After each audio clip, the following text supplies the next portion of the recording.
How to link Google AdSense with YouTube. How to create Google AdSense account from mobile. नमस्ते, स्वागत छ YouTube च्यानलमा। First time युट्युबमा आउँदै हुनुहुन्छ भने च्यानललाई सब्स्क्राइब गरी बेललाई दबाउनुहोस्। साथीहरु, आजको भिडियो म तपाईलाई सिकाउँछु Google AdSense YouTube च्यानलमा कसरी कनेक्ट गर्ने, कसरी लिंक गर्ने जब तपाईको YouTube च्यानल मोनेटाइजका लागि रेडी हुन्छ। यहाँ तपाई देख्न सक्नुहुनेछ apply to the YouTube partner program भनेर अप्लाई नाउ भन्ने अप्सन आएको छ। तपाईले पनि युट्युबमा काम गर्दै गर्दाखेरि 1000 सब्स्क्राइबर प्लस 4000 घण्टा वाच टाइम कम्प्लिट भइसकेपछि अप्लाई नाउको अप्सन आउँछ र तपाईले अप्लाई गर्दाखेरि Google AdSense बनाउनु पर्ने हुन्छ। साथीहरु, म तपाईलाई सबै प्रोसेस बताउँछु आजको भिडियोमा। Google AdSense तपाईले कसरी बनाउने सबै जानकारी आजको भिडियोमा।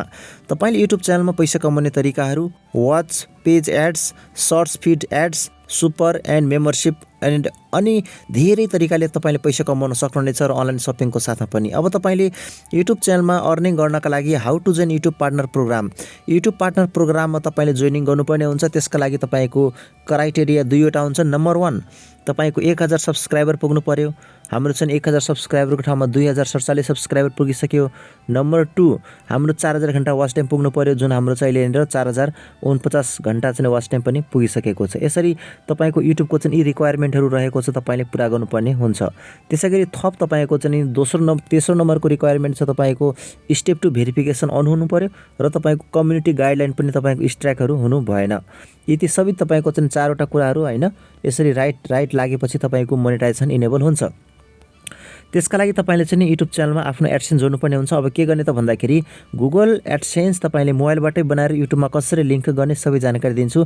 त्यसका लागि हामीले यो अप्लाई नाउ भन्ने अप्सनमा क्लिक गर्नुपर्छ। यो जुन अप्लाई नाउ लेखेको छ, हामीले यो अप्लाई नाउमा क्लिक गर्नुपर्छ। अप्लाई नाउमा तपाईले पनि क्लिक गर्दाखेरि तपाईको यसरी च्यानल मोनेटाइजेसन भनेर तपाईको स्टेप 1 रिभ्यू बेस्ड टर्म्स भनेर देखाउँछ।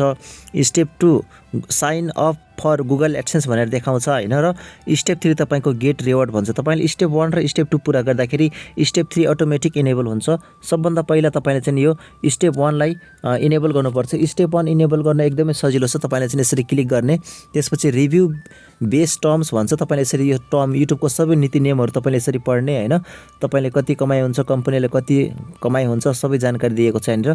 यो सबै पढेर तपाईले चाहिँ एकदमै लास्टमा पुगेर तपाईले यो बक्समा ओके गर्दिनुस् र तपाईको लास्टमा तपाईको बक्समा ओके गरिसकेपछि एकछिन वेट गर्नुस् हैन।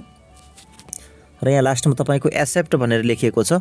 यो तपाईले चाहिँ एक्सेप्टमा क्लिक गर्नुपर्ने हुन्छ। यो एक्सेप्टमा हैन, बक्समा क्लिक गर्ने, एक्सेप्टमा क्लिक गर्ने। यसरी एक्सेप्टमा क्लिक गरिसकेपछि तपाईको एकछिन लोडिङ हुन्छ र स्टेप 1 तपाईको कम्प्लिट हुनेछ एकैछिनमा। तर यो स्टेप 2 ले भने अलिकति टाइम लाग्नेछ तपाईको 24 घण्टा जति हैन। जस्तो देख्न सक्नुहुन्छ स्टेप 1 रिभ्यू हाम्रो डन भइसकेको छ मोनेटाइजेसनका लागि। र तपाईले अब स्टेप 2 मा चाहिँ यो इनेबल गर्नका लागि Google AdSense तपाईले बनाउनु पर्ने हुन्छ, अथवा तपाईको पुरानै छ भने लिंक गर्न सक्नुहुनेछ।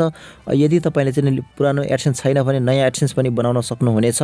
तपाईको AdSense बनाउँदाखेरि जुन जिमेलमा युट्युब छ त्यसैसँग बनाउनु पर्छ भन्ने छैन। तपाईले फरक जिमेलबाट पनि AdSense खोल्न सक्नुहुनेछ, त्यसै जिमेलबाट पनि AdSense खोल्न सक्नुहुनेछ। अब भने तपाईले यो स्टार्टमा क्लिक गरेर AdSense लिंक गर्नतर्फ जाउँ। स्टार्टमा क्लिक गरौँ। तपाईले Google AdSense बनाउँदाखेरि तपाईको परिवारको, फ्यामिलीको, आफन्तको सबैको तपाईले चाहिँ नि नाम अथवा डकुमेन्टबाट तपाईले भेरिफाई गर्न सक्नुहुनेछ। नेपालमा तपाईको ड्राइभिङ लाइसेन्स, पासपोर्ट र तपाईको अंग्रेजीमा कम्प्युटर टाइपिङ नागरिकता छ भने त्यहाँबाट पनि तपाईले Google AdSense लाई भेरिफाई गर्न सक्नुहुनेछ। AdSense भेरिफाई गर्नका लागि भने तपाईको $10 पुगेको हुनुपर्छ हैन। तर हामी अहिले चाहिँ तपाईले AdSense बनाउन सिकाइरहेका छौं। त्यसैले Google AdSense कसरी बनाउने त हैन, जानौं।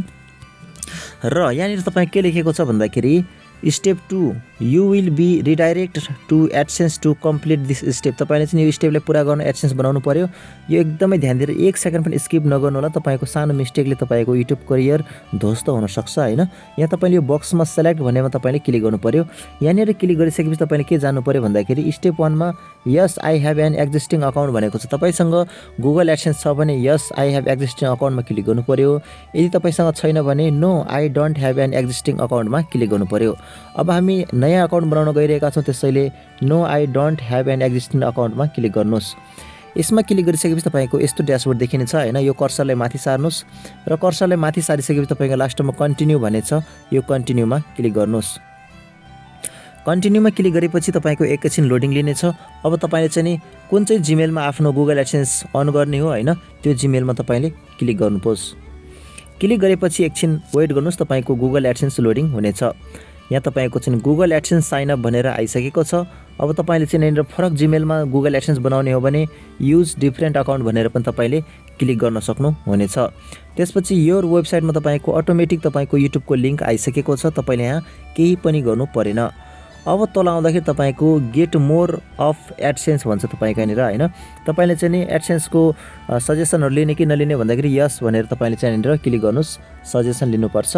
त्यसपछि तल आउनुहोस्, तपाईँको यहाँनिर के भनेको छ select your country or territory, तपाईँको चाहिँ देश छान्नु पऱ्यो यहाँनिर होइन। तपाईँले यो यसमा चुज गरेर तपाईँले यहाँनिर नेपाल राख्नुहोस्। एकदमै ध्यान दिएर हेर्नु होला साथीहरू, भिडियो एकदमै महत्त्वपूर्ण रहेको छ। तपाईँले चाहिँ युट्युब च्यानलमा गुगल एडसेन्स कसरी लिङ्क गर्न सक्नुहुनेछ र मोबाइलबाटै गुगल एडसेन्स कसरी बनाउन सकिन्छ जानकारी गराइरहेको छु। नेपाल भनेर आइसक्यो। अब अझै माथि सार्नुहोस्। अब यहाँ तपाईँको please review and accept our terms and condition भन्छ। यहाँ तपाईँको चाहिँ युट्युबको केही टर्म कन्डिसनहरू रहेको छ, यो सबै टर्म कन्डिसन पढ्नुहोस् र पढिसकेपछि यो बक्समा तपाईँले चाहिँ नि ओके भनेर क्लिक गर्नुपर्छ होइन। यो बक्समा क्लिक गर्नुहोस्। बक्समा क्लिक गरिसकेपछि लास्टमा क्रिएट अकाउन्टमा तपाईँले क्लिक गर्नुहोस्। क्रिएट अकाउन्ट यो तपाईँको युट्युबसँग तपाईँको एग्रिमेन्ट हो होइन। तपाईँले एग्रिमेन्ट बुझेँ अथवा बुझिलिएँ भनेर तपाईँले एक्सेप्ट गर्नुपर्ने हुन्छ। अब तपाईँले त्यहाँनिर एक्सेप्ट गरिसकेपछि फेरि एकछिन लोडिङ हुन्छ। अब तपाईँको यहाँनिर कस्टमर इन्फर्मेसन भनेर खुल्छ। तपाईँले यहाँनिर आफ्नो कस्टमर इन्फर्मेसन राख्नुपर्ने हुन्छ। एकैछिन तपाईँको लोडिङ लिन्छ। हेर्नुहोस् त, यहाँ तपाईँको चाहिँ अकाउन्ट टाइपमा इन्डिभिजुअल राख्नु होला। दर्शकबिन साथीहरू, यहाँनिर तपाईँले इन्डिभिजुअल चुज गर्नुहोस् होइन। यो तपाईँको अकाउन्ट टाइपमा इन्डिभिजुअल राख्नुहोस्। त्यसपछि तल आउनुहोस्, तपाईँको यहाँनिर अब नेम एन्ड एड्रेस आयो। तपाईँको यो नेम एन्ड एड्रेस तपाईँले चाहिँ एकदमै केयरफुली राख्नुहोस् होइन। यो नेम एन्ड एड्रेसमा तपाईँले चाहिँ नि राख्नुपर्ने हुन्छ। मैले यहाँनिर नेम एन्ड एड्रेस राख्दैछु। Name, address line 1, address line 2, city, postal code, तपाईँको फोन नम्बर राख्नुपर्ने हुन्छ। पोस्टल कोड तपाईँले चाहिँ आउँदैन भने तपाईँले गुगलमा गएर सर्च गर्न सक्नुहुनेछ। तपाईँको एरिया जस्तो तपाईँ काठमाडौँ हुनुहुन्छ भने काठमाडौँ पोस्टल कोड भनेर तपाईँले सर्च गर्नुहुनेछ। बुटोल हो भने बुटोल पोस्टल कोड भनेर सर्च गर्न सक्नुहुनेछ। तपाईँको सिटी, तपाईँको फोन नम्बर राख्नु होला। त्यसपछि तपाईँले यो सबमिटमा क्लिक गर्नुपर्ने हुन्छ। हामी पनि सबै डिटेल राखेर यहाँनिर सबमिटमा क्लिक गर्छौँ। साथीहरू, त्यसै गरी तपाईँले सबै जानकारी भरिसकेपछि redirecting you to YouTube, we are redirecting you to YouTube भनेर उल्लेख गर्छ। तपाईँको एकछिन वेट गर्नुपर्छ होइन। तपाईँको लोडिङ लिन्छ। लोडिङ लिइसकेपछि तपाईँको नयाँ ड्यासबोर्ड खुल्छ। तपाईँको च्यानल मोनेटाइजेसन भनेर फेरि खुल्छ यहाँनिर होइन। हामीले चाहिँ तपाईँको सबै जानकारीहरू भरेर चाहिँ एडसेन्स बनाइसकेका छौँ, एडसेन्स लिङ्क गरिसकेका छौँ। अब तपाईँको एप्रुभ हुन केही समय लाग्छ होइन। यहाँ तपाईँको चाहिँ स्टेप 2 मा हामी छौँ। जस्तो तपाईँ देख्न सक्नुहुनेछ के भनेको छ भन्दाखेरि step 2 progress, sign up for Google AdSense होइन। Your AdSense account is being created or associated the approval and association process can take up to several days. तपाईँले केही समय वेट गर्नुपर्छ भन्छ। तपाईँ कहिलेकाहीँ 24 घन्टा त कहिलेकाहीँ तपाईँको 1 हप्तासम्म पनि लाग्न सक्छ होइन। त्यसैले तपाईँले केही समयमा वेट गरेर हेर्नु होला। अब तपाईँ स्टेप 3 मा आउनुहुन्छ भने गेट रिभ्युड भनेर देखाउँछ। तपाईँले चाहिँ यो स्टेप 2 कम्प्लिट हुने बित्तिकै स्टेप 3 तपाईँको अटोमेटिक डन हुन्छ साथीहरू। यो भयो तपाईँको गुगल एडसेन्स बनाउने तरिका। कस्तो लाग्यो भिडियो मन पर्यो भने लाइक, कमेन्ट, सेयर गरी सब्सक्राइब गर्नुहोस् र नजिकै रहेको बेललाई पनि दबाउन नभुल्नुहोला।